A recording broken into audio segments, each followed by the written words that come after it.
السلام علیکم ورحمۃ اللہ وبرکاتہ.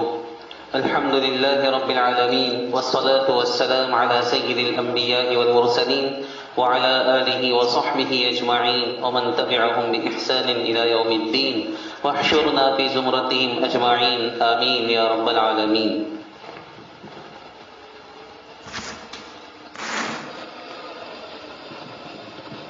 سامعین محترم، احکام و مسائل کی آج کی یہ ہماری مجلس اعتکاف اور اس سے متعلق جو مسائل ہوتے ہیں ان کے بارے میں.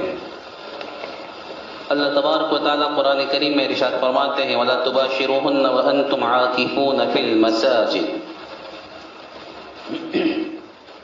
عاکفون یعنی اعتکاف. حدیث پاک میں آتا ہے حضور پاک صلی اللہ علیہ وسلم رمضان کے آخری عشرے میں ہر سال وصال تک اعتکاف فرمایا کرتے تھے. اعتکاف کا مطلب ہوتا ہے ویسے ٹھہرنا، لیکن مخصوص نیت کے ساتھ میں کسی آدمی کا مسجد میں ٹھہرنا اعتکاف کہلاتا ہے. ویسے تو اعتکاف ہر وقت سنت ہے، دن ہو رات ہو، کوئی مہینہ ہو کوئی ہفتہ ہو، ہر وقت سنت ہے. حتیٰ کہ جب ہم نماز کے لیے جاتے ہیں مسجد میں ظہر عصر فجر پورے سال، تو اس وقت اعتکاف کی نیت کر لینی چاہیے. جتنی دیر تک ہم اندر بیٹھے رہیں گے تو اندر رہیں گے اس وقت تک اعتکاف کا ثواب ہمیں مفت میں ملتا رہے گا. اس کی کوئی الگ سے نیت نہیں ہے، اگرچہ اس کے الفاظ منقول ہیں نویت سنت الاعتکاف، سنت اعتکاف کی نیت کرتا ہوں. باقی دل میں بھی آپ نے سوچ لیا کہ میں نے اعتکاف کی نیت کر لی کافی ہے. اس طرح سے جتنی دیر آپ مسجد میں رہیں گے نمازوں کا ثواب تو ملے گا ہی، آپ کو ذکر و تلاوت کا ثواب تو ملے گا ہی، مفت میں اعتکاف کا ثواب بھی آپ کو ملتا رہے گا. رمضان کے آخری عشرے میں اعتکاف یہ دیگر ایام کے مقابلے میں زیادہ افضل اور برتر ہے، کیونکہ آپ صلی اللہ علیہ وسلم نے اس کی پابندی کی ہے. ہر سال آپ اعتکاف کرتے تھے، اور اس کی اصل حکمت کیا ہے؟ لیلۃ القدر کی تلاش. لیلۃ القدر جو قرآن کریم کی روح سے اور قرآن کریم کے فرمان کے مطابق 1000 ماہ سے بہتر ہے. لیلۃ القدر خیر من الف شہر، ایک رات کی عبادت 1000 ماہ کی عبادت سے بہتر ہے. ایک حدیث پاک میں آتا ہے جو شخص لیلۃ القدر میں ایمان اور ثواب کی نیت کے ساتھ قیام کرے اس کے سابقہ تمام گناہ معاف ہو جائیں گے. ایک روایت میں آتا ہے شب قدر کو رمضان کے آخری عشرے میں تلاش کرو، ٹھیک ہے؟ اور رمضان کے آخری عشرے میں جتنی راتیں ہیں ہر رات میں لیلۃ القدر ہونے کا امکان ہے. زیادہ احتمال تاخراتوں کا ہے، 21 ہے، 23 ہے، 25 ہے، 27 ہے، 29 ہے، اور اس میں بھی امام شافعی رحمۃ اللہ علیہ کے نزدیک 21 اور 23 ان میں زیادہ احتمال ہے کہ شب قدر پائی جائے. بخاری اور مسلم کی روایت سے کچھ اندازہ ہوتا ہے کہ 21ویں کی رات ہوتی ہے وہ، اور مسلم کی ایک روایت سے 23 کا اندازہ ہوتا ہے. بہت سارے حضرات جیسے کہ ابن خزیمہ امام مزنی وغیرہ فرماتے ہیں کہ شب قدر منتقل ہوتے رہتی ہے، کبھی 21 کبھی 23 کبھی 25 کبھی 27 اس طرح سے، کبھی 29 اس طرح سے آگے پیچھے ہوتی رہتی ہے. میرے ہاتھ اس سلسلے میں بڑا کلام ہے اور اس کی کچھ علامتیں بھی نقل کی گئی ہے کہ شب قدر کیسی ہوتی ہے. موسم بالکل معتدل ہوتا ہے، اور اس کے بعد جو دن نکلتا ہے اس میں سورج کو شعاعیں نہیں ہوتی وغیرہ وغیرہ. بہرحال جس خوش نصیب کو یہ رات مل جائے اسے چاہیے کہ اس پہ خوب عبادتیں کرے. یہ رات اللہ تبارک و تعالیٰ اپنے مخصوص بندوں پر کھولتے بھی ہیں کہ کون سی رات یہ ہے، لیکن وہ اس کو عام نہیں کرتے، اس لیے کہ ایک طرح کی کرامت ہوتی ہے اور کرامت کو چھپانا سنت ہوتا ہے. اعتکاف کے ارکان کیا ہیں، یعنی کتنی چیزیں ہوں گی تو اعتکاف ہوگا؟ نمبر 1 معتکف ہونا چاہیے، خود اعتکاف کرنے والا نا. تو اعتکاف کرنے والا کیسا ہو؟ مسلمان ہو، عاقل ہو اور حدث اکبر سے پاک ہو. مسلمان، کافر تو اعتکاف نہیں کر سکتا. عاقل ہونا چاہیے، پاگل نہیں کر سکتا اعتکاف. اور جناب حدث اکبر سے پاک ہو. حدث اکبر سے مراد کیا؟ جنابت کی حالت، عورت ہے تو حیض نفاس کی حالت، تو ان سے پاک ہونا ضروری ہے۔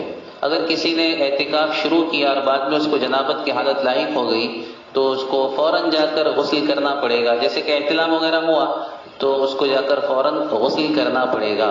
عورت کو اگر حیض شروع ہو گیا تو اس کو وہ اتنا جتنی دن تک وہ حیض کی حالت میں رہے گی فوری طور پر اس کو اتنا عرصے کے لیے مسجد سے ہٹنا پڑے گا اور اعتکاف چھوڑنا پڑے گا، ٹھیک ہے۔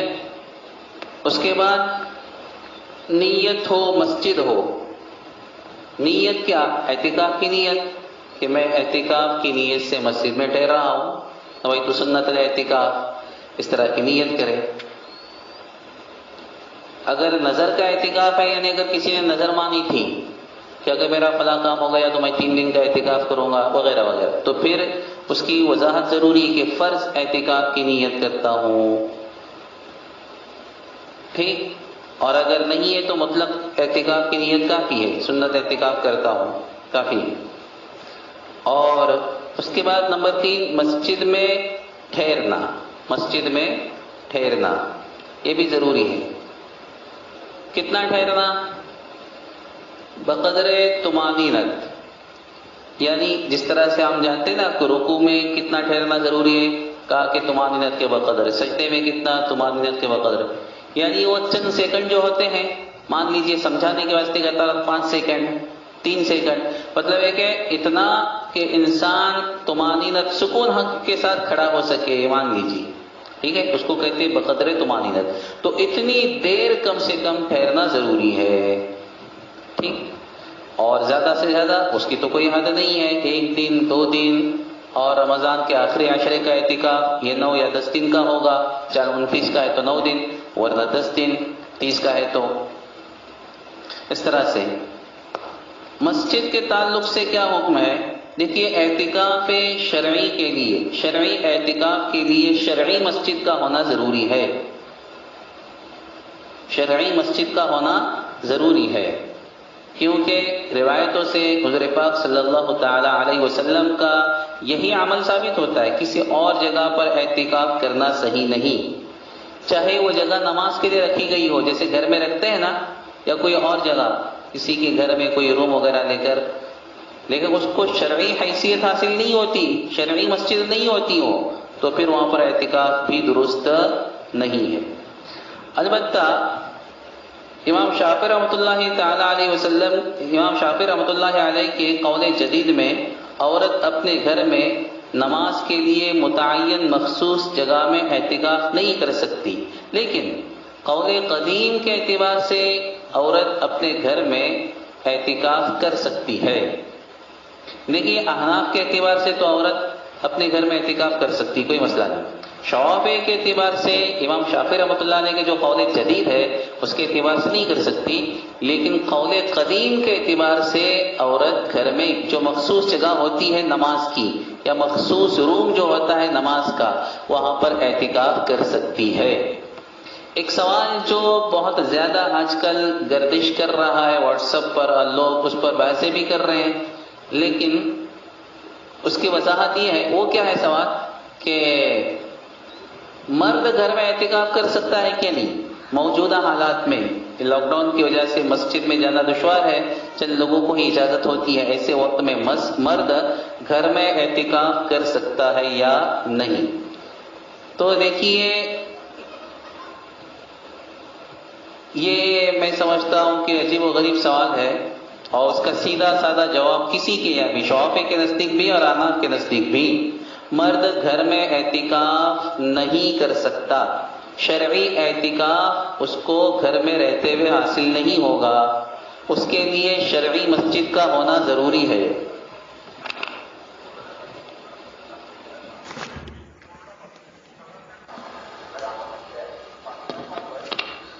اب آپ کو اگر اعتکاف کرنا ہے تو ویسے بھی 3 سے 4 افراد کے مسجد میں جانے کی اجازت ہے، تو انہی میں سے کسی ایک آدمی کو مستقل آپ کر سکتے ہیں کہ وہ مسجد میں رہے۔ اس طرح سے پورے بستی کی طرف سے اگر آپ اس کو فرض کفایہ بھی مانتے تو سب کی طرف سے وہ فرض ادا ہو جائے گا۔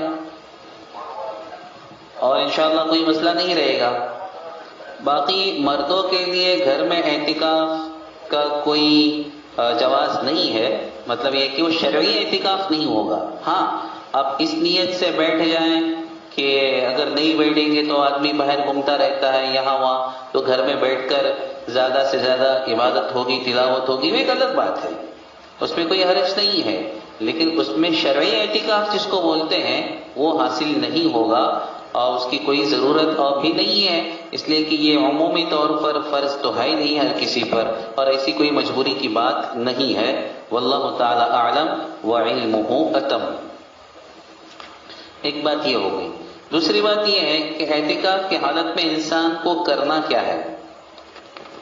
تو اعتکاف کی حالت میں انسان، ظاہر بات ہے جو اصل مقصد ہے لیلۃ القدر کی تلاش اور اللہ تعالیٰ کی عبادت، تو اسی میں زیادہ مشغول ہونا چاہیے اور زیادہ تر وہی کام کرنا چاہیے، اور بلا وجہ دوسری چیزوں میں خصوصاً آپسی بات چیت کے اندر مشغول نہ رہے تو اچھا ہے۔ ویسے آج کل موبائل آ گیا ہے تو یہاں بیٹھ کر پوری دنیا کی خبر، یہ چیز نہ ہو تو بہت اچھا، بہت ضروری ہے یہ۔ اسی طرح سے زیادہ وقت سونے میں نہ گزرے، ایسا نہیں ہے کہ گھر میں انسان سوتا ہے تو بچے پریشان کرتے ہیں تو چلو ذرا سکون کے ساتھ مسجد میں سو جائیں، اصل مقصد تو یہ ہوتا نہیں ہے، بلکہ مقصد تو ہوتا ہے لیلۃ القدر کی تلاش، اللہ تعالیٰ کی محبت کو اپنانا، زیادہ سے زیادہ عبادت کرنا، تو کوشش کرے انسان کہ اپنا زیادہ تر وقت اسی میں گزرے، ٹھیک ہے۔ اعتکاف کی حالت میں خوشبو کا استعمال اور زیب و زینت کی چیزیں، مثلا بالوں میں تیل ڈالنا، کنگھی کرنا، اچھے لباس پہننا وغیرہ، یہ جائز ہے، کوئی حرج نہیں ہے، لیکن یہ عام اعتکاف کی بات ہو گئی۔ رمضان میں اگر اعتکاف کرتا ہے اور روزے کی حالت میں تو پھر خوشبو کا استعمال مکروہ ہے، اس کا خیال رکھیں۔ البتہ رات کے وقت تو خوشبو استعمال کر سکتا ہے، اس لیے کہ اس وقت اس کا روزہ نہیں رہے گا۔ اسی طرح سے مسجد میں فسد اور سینگی وغیرہ لگوانا، یعنی اس کو حجامہ کہتے ہیں، یہ مکروہ ہے۔ خیر آج کل یہ چیزیں تو پائی نہیں جاتی اور عامةً مسجد میں اس طرح کے کام کیے نہیں جاتے، اس لیے اس پر تفصیلی بات ہم نہیں کرتے۔ بہتر کیا ہے اس کے لیے؟ علم دین، ذکر و تلاوت، احادیث کے سنانے وغیرہ میں لگا رہے۔ اس کے علاوہ اور بھی فقہاء نے آداب ذکر کی ہے کہ کنگھی وغیرہ کرنے کے بعد بال مسجد میں نہ گرائے، اور بال کاٹنے ہو یا موڑنے کی ضرورت پیش آئے تو مسجد میں یہ کام نہ انجام دے، وغیرہ وغیرہ، ٹھیک ہے۔ کون سے کام وہ ہیں جن کے کرنے سے اعتکاف ٹوٹ جاتا ہے، اور کون سے کام ہیں جن کے لیے باہر نکلنے سے اعتکاف نہیں ٹوٹے گا، اس کی کچھ وضاحت ہم یہاں پر کر دیتے ہیں۔ دیکھیے، پیشاب پاخانے کے لیے انسان باہر نکل سکتا ہے، پیشاب اور پاخانے کے لیے، بول و براز کے لیے، قضاء حاجت کے لیے انسان باہر جا سکتا ہے، حتیٰ کہ اپنے گھر بھی جا سکتا ہے جو مسجد سے زیادہ دور نہ ہو، مسجد سے زیادہ دور نہ ہو، تو پھر مسجد کے عام بیت الخلاء کو استعمال نہ کرتے ہوئے اپنے گھر جا کر فارغ ہو کر آ سکتا ہے۔ اگرچہ بہتر نہیں ہے، اس لیے کہ گھر جائے گا تو پھر گھر جائے گا اور دیگر باتیں ہوتی رہیں گی، اس واسطے بہتر یہ ہے کہ مسجد کے آس پاس جو بیت الخلاء ہوتے ہیں انہی کے اندر اپنی قضاء حاجت کر لے۔ عام حالات میں جب نکلے گا قضاء حاجت کے لیے تو بہت تیز دوڑ کر جانے کی ضرورت نہیں ہے، بلکہ معتدل رفتار سے جائے، کوئی حرج نہیں ہے۔ اسی طرح وضو خانے میں جا کر وضو بھی کر سکتا ہے۔ قضاء حاجت کے لیے اگر جاتا ہے تو راستے میں ہی کسی مریض کی عیادت کرنے یا سفر سے آنے والے کی ملاقات کرنے کی اجازت ہے، جبکہ وہاں زیادہ نہ رکے۔ راستے سے جا رہا ہے اور کوئی آدمی وہاں پر نظر آیا تو کھڑے کھڑے اس سے سلام دعا کر کے آگے بڑھ گیا، یا کوئی مریض ہے کھڑے کھڑے اس سے بات کر لی۔ کھڑے کھڑے کا مطلب یہ بھی نہیں کہ آدھا گھنٹہ، بس چلتے چلتے کیسے ہو، کیا ہو، طبیعت کیسی ہے، دعائیں وغیرہ لے رہے ہو نا، اور پھر آگے بڑھ گئے۔ اس طرح سے گویا کہ مستقل وہاں پر رکنا اور زیادہ رکنا، اس کی نوبت نہ آئے تو اس میں کوئی حرج نہیں ہے۔ جبکہ اس کے لیے اپنا راستہ بدلنے کی ضرورت نہ پڑتی ہو. ٹھیک ہے. اسی طرح سے خدا نہ کرے مسجد میں چور آ گیا یا آگ لگ گئی کسی وجہ سے، تو پھر وہ ڈر کی وجہ سے باہر نکلتا ہے، اس میں بھی کوئی حرج نہیں ہے. کوئی اور تکلیف اس کو لاحق ہو گئی،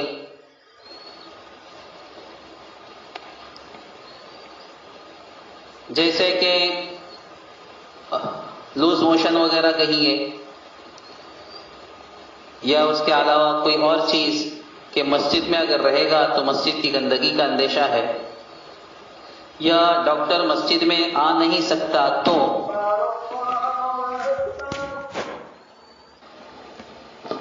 تو پھر ایسے وقت میں مسجد سے باہر جا سکتا ہے، اس کی وجہ سے اس کا اعتکاف نہیں ٹوٹے گا. لیکن اگر معمولی سا مرض ہو جیسے سر درد ہے یا معمولی سا بخار ہے تو پھر باہر نہ نکلے، ورنہ اعتکاف ٹوٹ جائے گا. ٹھیک ہے.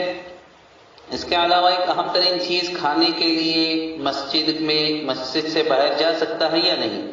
دیکھیے، اگر مسجد میں لوگوں کی آمد و رفت رہتی ہے، لوگ آتے جاتے رہتے ہیں، تو پھر کھانے کے لیے باہر جا سکتا ہے، اگرچہ مسجد میں ممکن ہو. مسجد میں کھانا ممکن ہو پھر بھی گھر جا سکتا ہے، کیونکہ مسجد میں کھانے سے آدمی بعض اوقات لوگوں کے سامنے کھانے سے شرماتا ہے، تو پھر گھر جانے کی اجازت ہے. لیکن پانی پینا اگر مسجد میں ممکن ہو تو پھر پانی پینے کے لیے باہر نہیں جا سکتا، البتہ کھانے کے لیے گھر جانے کی اجازت ہے. اگرچہ بہتر یہی ہے کہ ڈبہ مسجد کے اندر پہنچا دیا جائے، اور عام متن آج کل وہی ہوتا ہے، اس لیے کہ گھر جانے کے بعد پھر جانے کا بڑا امکان ہوتا ہے. ایک بہت ہی اہم ترین چیز، اگرچہ اور بھی بعض چیزیں ہیں لیکن اس کی زیادہ تر وہ چیزیں پیش نہیں آتی، اس واسطے اس پر بحث نہیں ہو رہی ہے، بلکہ ایک اہم ترین چیز جو عام متن پیش آتی ہے اور لوگ اس کے تعلق سے پوچھتے ہیں، وہ ہے غسل کے لیے مسجد سے باہر نکلنے کا حکم. غسل کے لیے مسجد سے باہر نکلنے کا کیا حکم ہے؟ دیکھیے، اگر غسل فرض ہے، جیسے کہ احتلام لاحق ہو گیا، سونے کے اندر سویا تھا اور احتلام لاحق ہو گیا خواب کی حالت میں، تب تو اس کو بہر صورت مسجد سے باہر نکلنا ہی ہے نا. مسجد میں تو ٹھہر ہی نہیں سکتا ہو، تو جا کر فوراً غسل کرنا. عام متن جو غسل خانے ہوتے ہیں وہ مسجد کے احاطے سے باہر ہی ہوتے ہیں، مسجد کے اندر شمار نہیں کیے جاتے ہو، تو بہرحال فوری طور پر اس کو جا کر غسل کرنا یہ ضروری ہے، فرض ہے. ٹھیک ہے. اور ایسے نکلنے کی وجہ سے وہ اس کا اعتکاف باطل بھی نہیں ہوگا، نہیں ٹوٹے گا. البتہ اس کا خیال رکھے کہ بلا وجہ باہر ٹائم پاس کرتا نہ رہے. ایک بات یہ، سنت غسل کے لیے باہر نکل سکتا ہے یا نہیں؟ جیسے کہ جمعہ کا غسل ہے، یا اس کے علاوہ تبرید اور تنظیف کے لیے، جیسے کہ عام متن آدمی کو عادت ہوتی ہے غسل کرنے کی، تو اس غسل کے لیے باہر نکل سکتا ہے یا نہیں؟ اور ایسے نکلنے کی وجہ سے اعتکاف ٹوٹے گا یا نہیں؟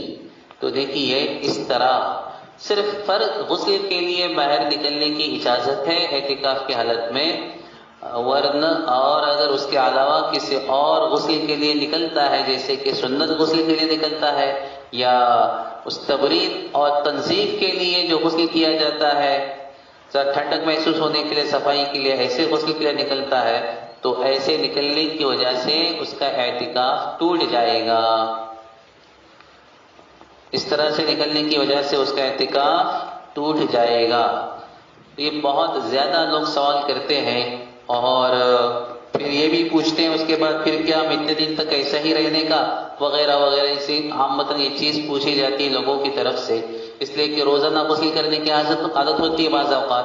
تو اصل مسئلہ تو فقہ شافعی کا یہی ہے، بلکہ احناف کے نزدیک بھی یہی ہے کہ فرض غسل کے لیے نکل سکتا ہے، اور بلا وجہ دیگر فرض کے علاوہ دیگر غسل کے لیے باہر نہیں نکل سکتا.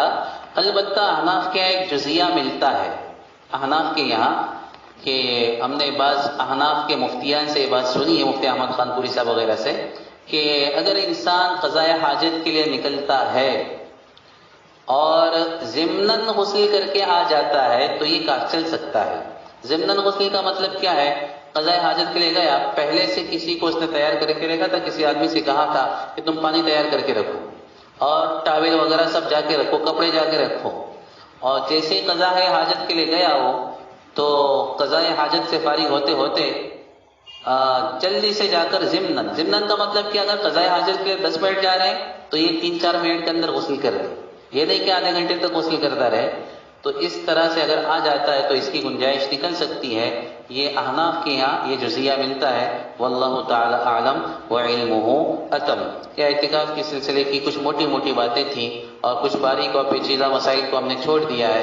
بہرحال یہ آئندہ کل سے مطلب 20 کی شام سے، آج 19 ہے، یہ آج کی جو مجلس ہے وہ 20 تاریخ ہی کی تھی لیکن ایک دن قبل ہم نے کی ہے تاکہ اعتکاف کے مسائل قبل از وقت لوگوں کے پاس پہنچ جائیں. اللہ تعالیٰ عمل کی توفیق عطا فرمائے. وآخر دعوانا الحمد للہ رب العالمین.